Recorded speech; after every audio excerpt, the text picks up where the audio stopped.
It's strange how life can feel like a dream one moment and a nightmare the next. I'm 32, born and raised in Oregon, a place where everyone knows your name but rarely judges you for it. Life was simple there, predictable even. But 4 years ago, I decided to trade the lush forests of the Pacific Northwest for the rolling hills of Florence, Italy. I wanted adventure, culture, something more than my small-town existence. Teaching English abroad seemed like the perfect escape, a chance to reinvent myself. And then I met him. Luca was everything I thought I'd never find in a man. Charming, funny, kind, and disarmingly genuine. He had this way of making me feel seen, like he truly understood me. We fell in love quickly, almost recklessly, as if fate itself had conspired to bring us together. At least, that's what I believed back then. What I didn't know, what Luca never told me, was that his family wasn't just influential in Veneto. They were practically untouchable. To outsiders, they were pillars of their community, respected business owners with deep roots in local traditions. But beneath the surface? Secrets. Lies. A web of power so tangled it could suffocate anyone who dared step too close. After a year and a half of dating, Luca got down on one knee under the Tuscan sunset. It should have been magical, cinematic even. And at first glance, it was. He promised me forever, swore we'd build a life filled with laughter and love. But what he didn't say was far more telling. His proposal wasn't just about us. It was about survival. Unbeknownst to me, his family was drowning in debt, their reputation teetering on the edge of ruin. They needed him to marry someone expendable, someone who wouldn't ask questions until it was too late. That someone was me. Looking back now, the signs were all there. The subtle dismissals during dinner conversations, the way his mother would glance at me with thinly veiled disdain, the whispered arguments between Luca and his sister when they thought I wasn't listening. But love has a way of blinding you, doesn't it? Back then, I convinced myself it was cultural differences, nothing more. Oh, how wrong I was. Planning a wedding should have been one of the most exciting times of my life, a celebration of love, unity, and new beginnings. Instead, it became a battleground where I realized just how far Luca's family was willing to go to assert their dominance over me. From the moment we started discussing details, I felt like an outsider looking in, but nothing prepared me for what came next. The first red flag arose when I brought up the idea of having the ceremony conducted in both English and Italian. It seemed reasonable enough. After all, my parents and friends were flying in from Oregon, and I wanted them to feel included. But Kiara, Luca's sharp-tongued sister, cut me off mid-sentence with a laugh that sent chills down my spine. "Oh no," she said dismissively. "It has to be in Venetian dialect. That's tradition." When I asked if there could at least be translations or parts in English, her response was chilling. "You don't need to know. You'll get the general idea." I turned to Luca, hoping he'd step in, but his silence spoke volumes. He muttered weakly, "It's just tradition. Trust me, you'll understand the important parts." His words stung, not because they were harsh, but because they revealed something deeper. He wasn't on my side. At least, not completely. From that point forward, I was systematically excluded from every decision-making process. The planning meetings took place entirely in Venetian dialect, leaving me sitting silently while everyone else discussed my wedding as though I weren't even there. Every attempt I made to contribute was met with condescending smiles and vague reassurances like, "Don't worry, we've got this under control." Once, Kiara joked loudly, "Just show up in the dress, we'll handle the rest." They laughed, but I didn't. Things escalated during a dress fitting that will forever haunt me. Luca's mother insisted I wear an antique heirloom gown that had belonged to his great-grandmother. It was heavy, ornate, and utterly impractical, its fabric stiff with age. As soon as I stepped into it, I knew it wouldn't work. It barely fit, let alone flattered. But when I hesitated, his mother snapped, "This is tradition. You must honor it." Then came the worst part. As I carefully descended the steps in the unwieldy dress, my foot caught on the hem, and I stumbled forward, landing hard on my knees. Pain shot through me, but worse than the physical ache was the humiliation. Instead of offering help, Kiara burst out laughing. "Americans," she sneered, loud enough for everyone to hear. "They don't know how to balance." Her words hung in the air like daggers, piercing any hope I had left of being accepted by this family. That moment crystallized everything I'd been feeling. The dismissiveness, the mockery, the subtle and not so subtle reminders that I didn't belong. I couldn't shake the image of their smug faces as I lay sprawled on the floor, clutching the ridiculous dress they forced me to wear. It wasn't just about the fall. It was symbolic of how they viewed me: clumsy, clueless, disposable. Looking back, I realize now that this was only the beginning of their plan to humiliate me. But at the time, I convinced myself it was cultural differences, not malice. How wrong I was. Each insult, each exclusion, each veiled threat was a brick laid in the foundation of their grand scheme. And I, blinded by love and naivete, failed to see the trap until it was too late. By the time my best friend Cassie arrived from Oregon, I was already drowning in doubts. The constant dismissals, the mocking glances, the icy undertones of Luca's family. It all felt like a tightening noose around my neck. But Cassie wasn't just my closest confidant. She was fluent in Italian and sharp as a tack. I needed someone to help me make sense of what was happening, and she was determined to uncover the truth. It started innocently enough, or so we thought. Cassie accompanied me to one of the final wedding planning meetings. We sat at the back, pretending to be casual observers while the family rattled off details in Venetian dialect. At first, they didn't pay us much attention, likely assuming Cassie couldn't understand a word. But her face grew pale as she pieced together snippets of their conversation. Later that evening, over a glass of wine, she turned to me with wide eyes. "They're not just excluding you," she said, her voice trembling. "They're planning something big. Kiara made some comment about putting you in your place and showing everyone what happens when an outsider tries to join their family." That night, sleep eluded me. My stomach churned as Cassie and I dug deeper. We found a discarded program outline on a chair, a detailed script of the ceremony written entirely in Venetian. Desperate for answers, I hired a translator the next morning. What we uncovered left me physically sick. The priest's vows weren't blessings. They were thinly veiled lectures about obedience and submission. There was even a line implying that I had to prove myself worthy of their family's generosity. Worse still, Kiara's speech mocked me outright, painting me as a clueless foreigner who should feel grateful to have been accepted into their generous family. The discovery ignited a fire within me, but it also put us in danger. Determined to gather concrete evidence, Cassie and I secretly recorded the rehearsals. One afternoon, as Kiara rehearsed her speech with venomous glee, we hid behind a pillar, our phones capturing every word. Just as I pressed record, my heart nearly stopped. Luca's uncle walked past, his gaze landing directly on the small recording device in my hand. For a moment, time froze. He squinted, then shrugged, muttering something about tourists always taking photos. Relief washed over me, but my hands shook uncontrollably for hours afterward. Cassie squeezed my shoulder. "We're playing with fire here," she whispered. "But if we don't expose this now, they'll crush you completely." She was right.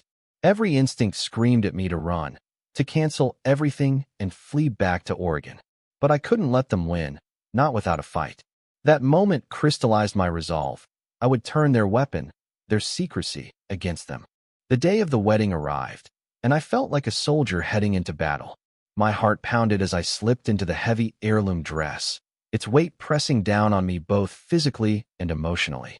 I had spent weeks preparing for this moment, not to walk down the aisle, but to expose the truth that Luca's family had so carefully hidden. The evidence was in place: recordings of their rehearsals, translations of every insult, and a secret speaker system rigged to broadcast it all at the perfect time. As the ceremony began, I stood quietly while the priest recited his vows, each word dripping with condescension. Through my translator's whispered translation in my earpiece, I heard him call me an outsider who must learn obedience. Then came Kiara's speech, a smug monologue about how generous her family was to accept someone so different. People clapped politely, unaware of the venom disguised as charm. But I wasn't fooled anymore. At exactly 4:23 p.m., the speakers crackled to life. My voice echoed across the venue, live and unfiltered. "Hello, everyone. I've been asked not to speak today. I've been told I don't need to understand, that it's not for me to question this family's ways, that I'm just a foreigner." Silence fell over the crowd. Eyes darted between me and the stage as the recording continued. Kiara mocking me during rehearsals, the priest planning my humiliation, laughter ringing out at my expense. Gasps rippled through the audience, and Kiara's face turned pale. Then, chaos erupted. As if scripted by fate itself, dark clouds rolled in, and rain poured down in torrents. The outdoor stage quickly became a slippery mess. Guests scrambled for cover, holding their programs over their heads or running toward nearby buildings. Yet, I stayed rooted where I stood, water soaking through my dress, mascara streaming down my cheeks. I grabbed the microphone, my voice cutting through the storm. This wedding is canceled. You planned this day to humiliate me, but now everyone knows the truth. Luca, your silence spoke louder than any words you could have said.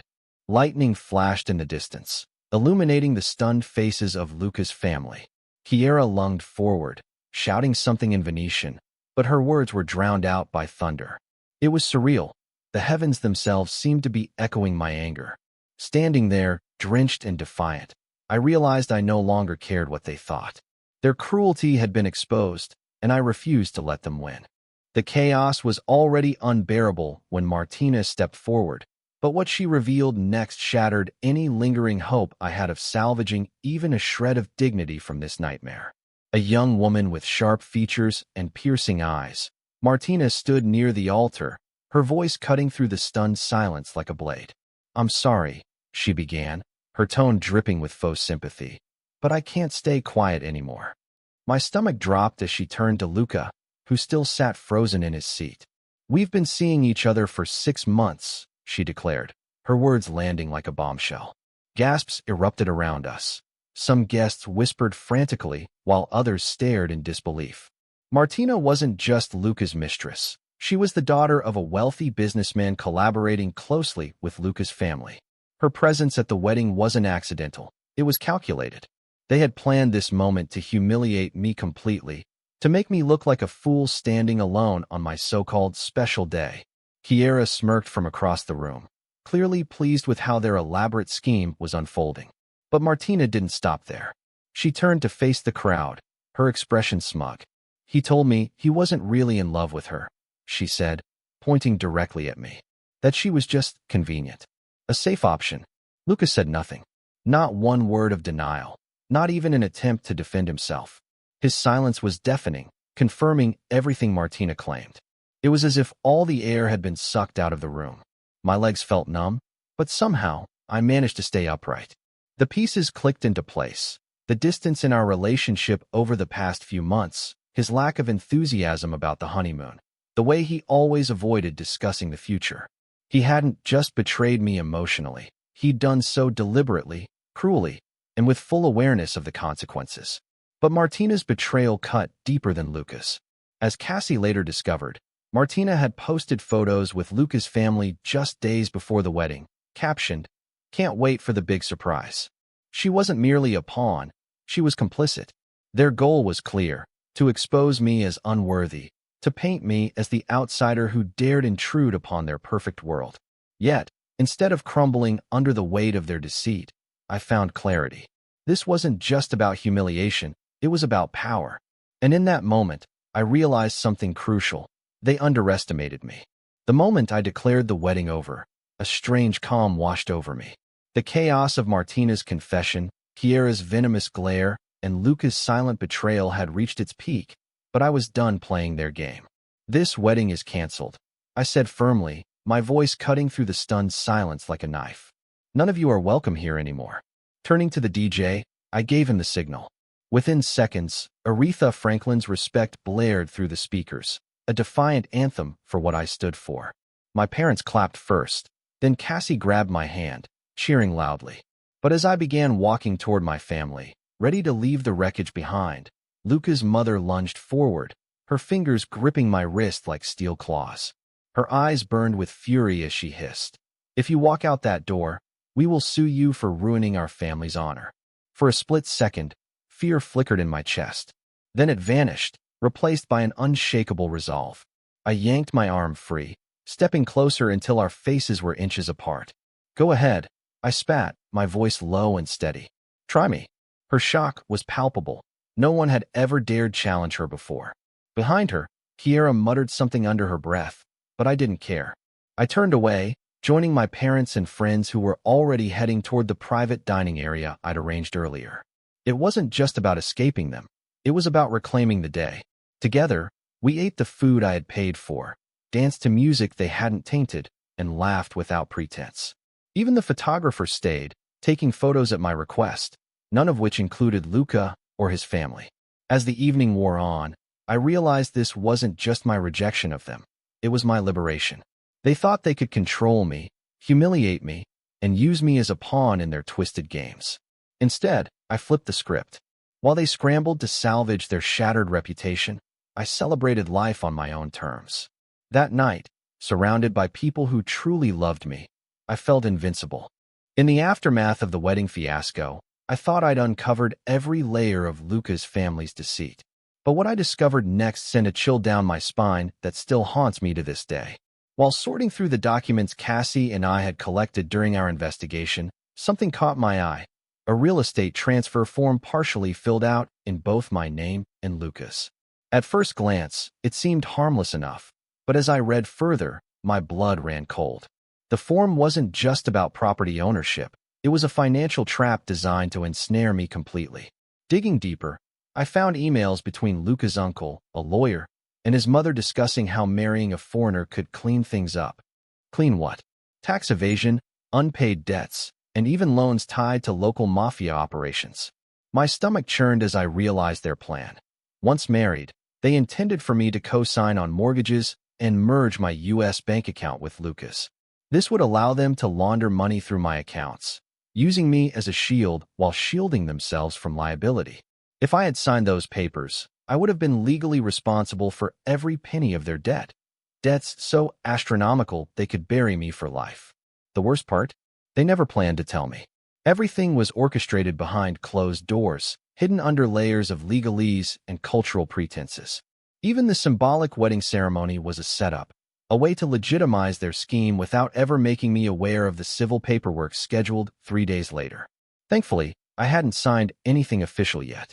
In Italy, religious ceremonies aren't legally binding unless accompanied by civil registration, which we hadn't completed.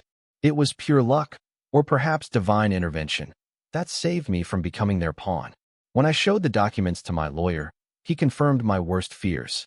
"You dodged a bullet," he said gravely. "If you'd signed these contracts, you'd be on the hook for everything. And trust me, people around here don't take kindly to outsiders meddling in their affairs." His words hung heavy in the air, a stark reminder of how close I'd come to ruin. That night, I sat alone in my hotel room, staring at the stack of papers spread across the bed. Each document felt like a brick in the wall they'd tried to build around me.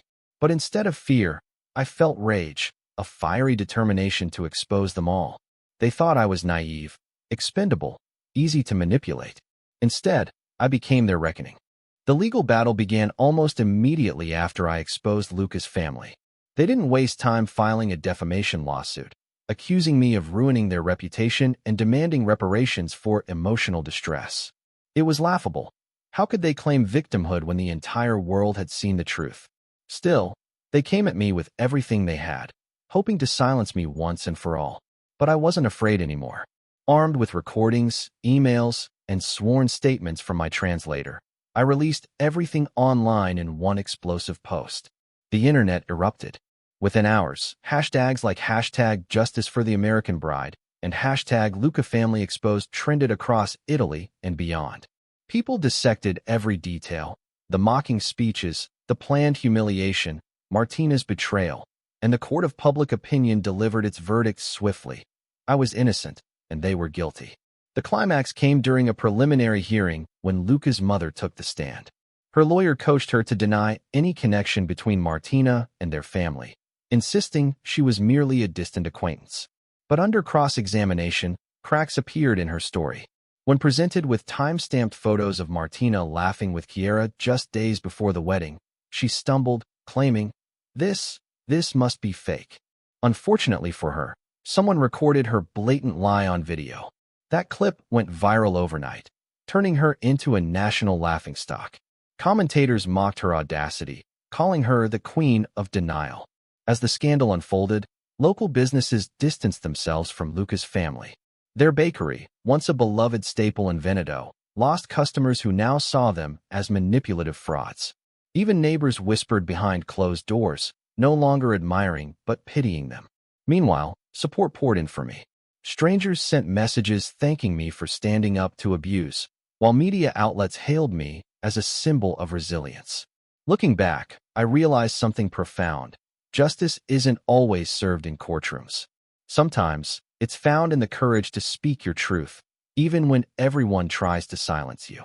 And that day, I became unstoppable, not because I won, but because I refused to stay silent. 3 days after the wedding fallout, I thought the storm had passed. Cassie and I were having lunch at a quiet cafe in Florence, trying to decompress from the chaos. The weight of everything, the betrayal, the public humiliation, the audacity of Luca's family, still lingered, but for the first time in weeks, I felt like I could breathe again. That's when Kiara walked in. She didn't greet us or even acknowledge Cassie. Instead, she marched straight to our table, slamming her hand on the surface hard enough to rattle the cutlery. "You think you're some kind of hero?" she hissed, her voice dripping with venom. "You humiliated us. You made my family look like criminals." Her eyes burned with fury, and every word she spat felt like a dagger. I stared at her, calm and unwavering. "I didn't make you look like anything," I said evenly. "I just held up a mirror." The cafe fell silent as nearby patrons turned to watch. One waiter froze mid-step, tray in hand. Kiara wasn't done. She leaned closer, her tone sharp and mocking. "You ruined Luca's life. He's depressed. My parents can't go to church without people whispering. Do you know what you've done?" Cassie stood up, ready to defend me, but I raised a hand to stop her. I wasn't afraid of Kiara anymore. "You're right," I said, my voice rising slightly. "I'll never understand how a family can lie, cheat, plan a public humiliation, and still expect loyalty in return. I'll never understand how someone like you can smile while stabbing someone in the back. But here's what I do understand. You underestimated me. All of you did." Kiara's face twisted in rage. Before I could react, she raised her hand to slap me. Instinctively, I blocked it, grabbing her wrist and twisting it away. She stumbled backward, losing her balance and falling onto the floor with a thud. Gasps rippled through the cafe, followed by applause. Someone cheered. "That's what she deserves." Kiara scrambled to her feet, her cheeks flushed with embarrassment. She glared at me, pointing a finger. "You'll regret this," she snarled before storming out. Later that evening, a video of the confrontation went viral. People praised my composure and courage, calling Kiara's actions petty and vindictive. It was surreal watching strangers take sides, but I couldn't deny the satisfaction of finally being heard. As I prepared to leave Italy, Luca sent one final email. "I'm sorry," it read. "You were right about everything. I hope someday you can forgive me." His words felt hollow, like echoes of a man who had finally realized the weight of his silence. But too late. I didn't reply. What was there to say? He hadn't just failed me with his actions. He had failed by standing still while his family dismantled everything we once shared. When I looked at him now, all I saw was someone I used to love, a shadow of the man I thought he was. On my last day in Florence, an anonymous letter arrived at my doorstep. The handwriting was shaky, unfamiliar, but the message sent chills down my spine. "We tried to stop the wedding," it began. "But Mother threatened us if we spoke out. She said it would shame the family. Please believe that not everyone agreed with what happened." My hands trembled as I read on. "You deserve better than how they treated you. I'm sorry for staying silent. May you find happiness far away from here." It wasn't signed, but I suspected it came from Luca's uncle, the same one who had earlier accused me of defamation. The letter left me conflicted. Part of me wanted to dismiss it as another manipulation, but deep down, I knew it was sincere. For the first time, I saw cracks in their united front, signs that not everyone in Luca's family was complicit in their cruelty. Still, forgiveness wasn't something I could offer lightly. When I boarded the plane back to Oregon, I felt lighter, freer. People often ask if I regret moving to Italy, and my answer is always no. Italy didn't fail me. Luca and his family did. But I don't regret standing up for myself, refusing to shrink into the silence they tried to trap me in. As the plane soared above the clouds, I smiled. Not because I had won, but because I had survived.